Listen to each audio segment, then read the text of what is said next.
Fala pessoal, no vídeo de hoje vamos ver 3 ações bem baratas, bem descontadas. Quando eu quero dizer baratas, não é que a ação custa pouco, mas sim que ela está descontada. Há uma margem de segurança e um potencial de crescimento bem maior comparado às outras. Também vou te mostrar por que elas estão baratas de maneira resumida e bem didática. Levando em conta que essas ações têm um ROI ou ROIC de mais de 10%, então rentabiliza muito bem a sua capital ou a sua dívida. Tem uma dívida de até 3 vezes seu EBITDA, então não está tão endividada, não é uma empresa que está passando sufoco e irá cortar dividendos, e tem um CAGR, ou seja, um crescimento médio de receita ou de lucro de 8% ao ano. Então está evoluindo suas receitas e o seu lucro acima da inflação, que é a média de 6%. Então são boas empresas que estão passando por um momento um pouco mais complicado que pode ser alguma oportunidade. E se você quer ficar por dentro de todas as novidades e todas as notícias sobre ações, considere se inscrever e virar um membro apoiador aqui no canal. A primeira ação aqui da lista é a Irani. É uma ação que teve uma queda bem acentuada, custando menos de R$ 9,00, com um dividendo bem alto porque acabou elevando justamente pela queda da sua cotação, com um PL ainda abaixo de 5, abaixo da média do Ibovespa e um PVP abaixo dos seus anos anteriores. Entregou um retorno fenomenal em 5 anos, 324%. O seu PVP de 1,7 é mais barato que a sua média, que é 1,87, e mais barato que diversos anos anteriores. Ela só esteve tão barata assim em 2020, que foi o ano da pandemia, que teve uma queda bem acentuada do seu PVP. Em 2019 ela chegou a 2,9 vezes. Ela apresenta um payout de 50% caso não ultrapasse sua dívida de 2,5 vezes EBITDA. Foi destacado em diversos materiais. Então, um payout ainda bem consistente, ela consegue crescer e pagar um bom dividendo. Quando ela se tornar uma empresa madura e não precisar mais de tanto caixa, ela pode distribuir 70% a 80% do que ela lucra, então aumentar o seu dividendo mesmo sem aumentar o seu lucro.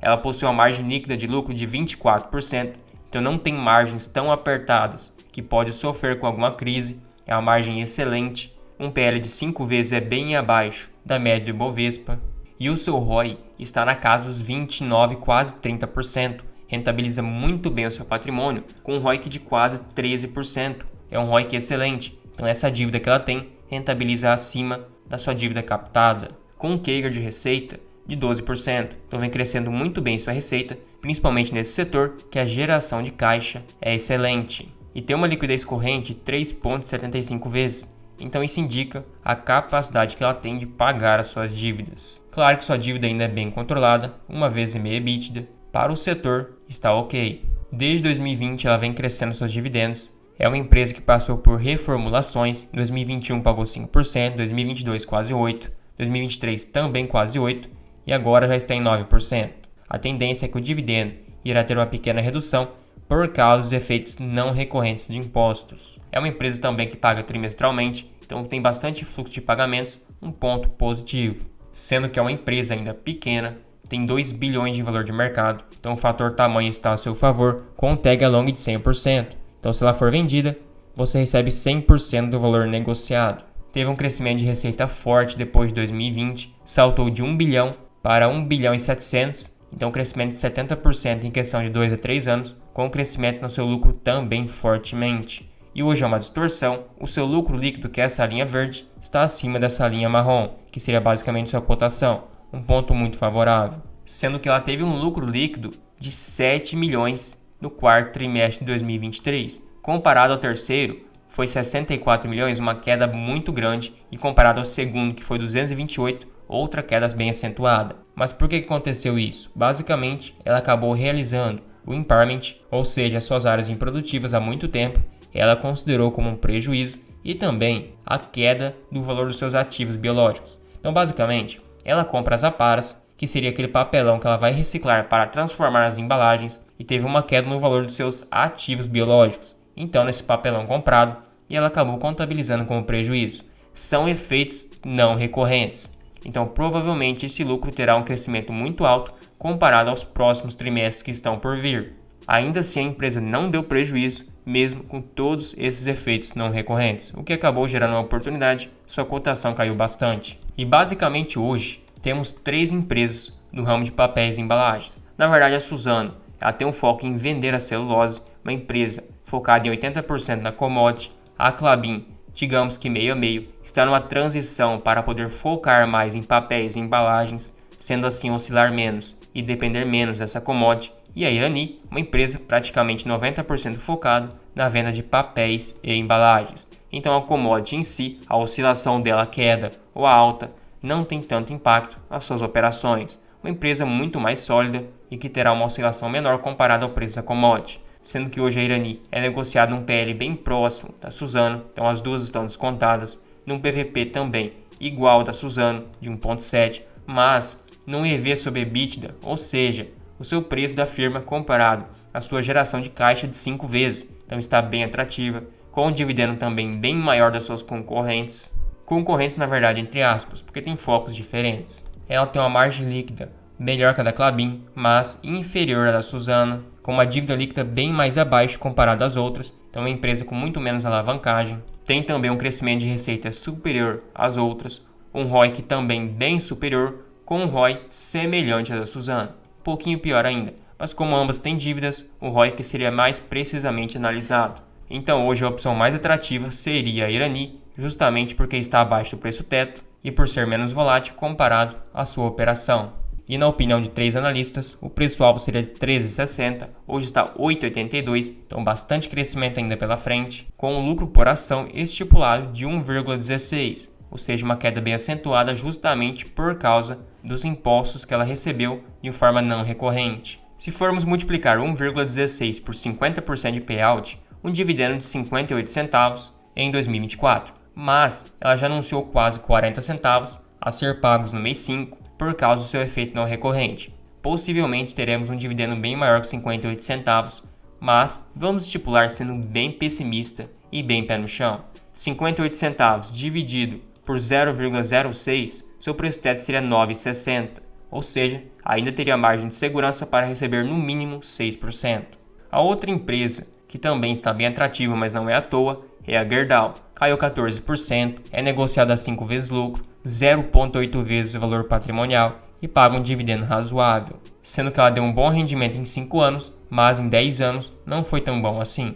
Claro que não é garantia de rendimento futuro, ela pode ser muito melhor, mas é importante entender como que foi a sua geração de valor para o acionista. O seu PVP de 0,8, ela está mais atrativa do que há vários anos atrás. Ela chegou a 0,75 em 2016 e a sua média é 0,91. Então nesse quesito, há bastante desconto. O seu PL de 5 vezes também é abaixo da bolsa. Ela tem um ROI de 15%, com ROIC quase igual de 14,4%, rentabiliza muito bem a sua dívida e o seu patrimônio, com a margem líquida não tão apertada, uma margem razoável de 10%, uma dívida praticamente inexistente, bem controlada de 0,4 vezes, então bons indicadores. Possui um CAGR de lucros de 42% em média em 5 anos, um baita crescimento. Seus dividendos foram altos a partir de 2021, então teve um bom crescimento de dividendo, com a média de 6,6%. Seus pagamentos são em torno de 4 vezes por ano, trimestralmente, então bastante pagamento pela frente. É uma empresa que tem 100% de tag along, então nesse quesito não há preocupações. E é uma empresa já grande, de 38 bilhões de valor de mercado, então não é qualquer empresinha pequena, é uma empresa bem consolidada.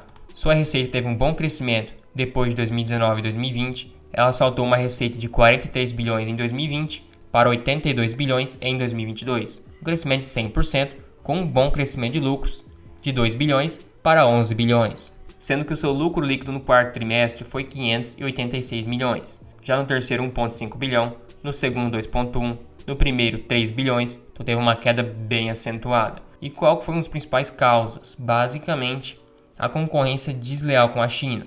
Através do minério de ferro, ela produz o aço. E ela vende esse aço. A Gerdau é uma empresa muito renomada nesse quesito. Tem excelentes produtos. Mas, como a China fabrica muito mais barato o aço, tem um custo de produção muito mais em conta, ela vende a um preço muito mais atrativo que a Gerdau, mesmo que seja um aço mais inferior.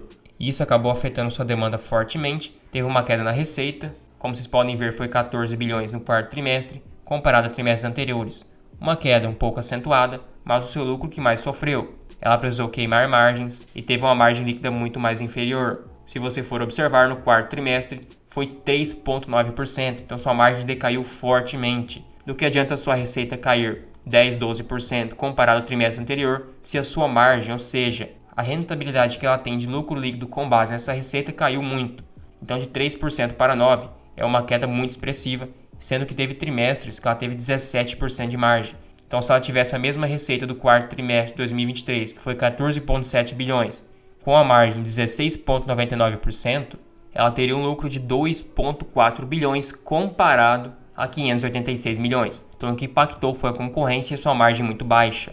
Ela teve sim uma queda na receita, mas nem se compara à queda na sua margem pressionada pela concorrência desleal. Então, ao meu ver, uma excelente empresa que está passando por um momento difícil. Pode ser uma oportunidade, é claro. Sendo que, de acordo com 15 analistas, o preço-alvo seria 28,71, teria um bom upside pela frente. Na opinião desses 15 analistas, está indicando para compra. E se seguirmos o lucro projetado por ação para os próximos trimestres, chegaríamos no lucro por ação de R$ 3,29, multiplicando por 40%, que é mais ou menos o seu payout praticado, um dividendo de 1,31.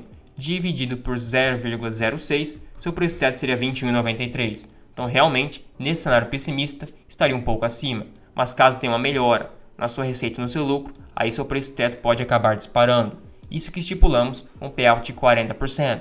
Caso pague um payout maior, obviamente seu preço teto seria também bem maior. Outra ação bem descontada e muito perene é a CEMIG. Ela atua no ramo de geração e distribuição de energia e em outros subsetores também, mas com menor participação.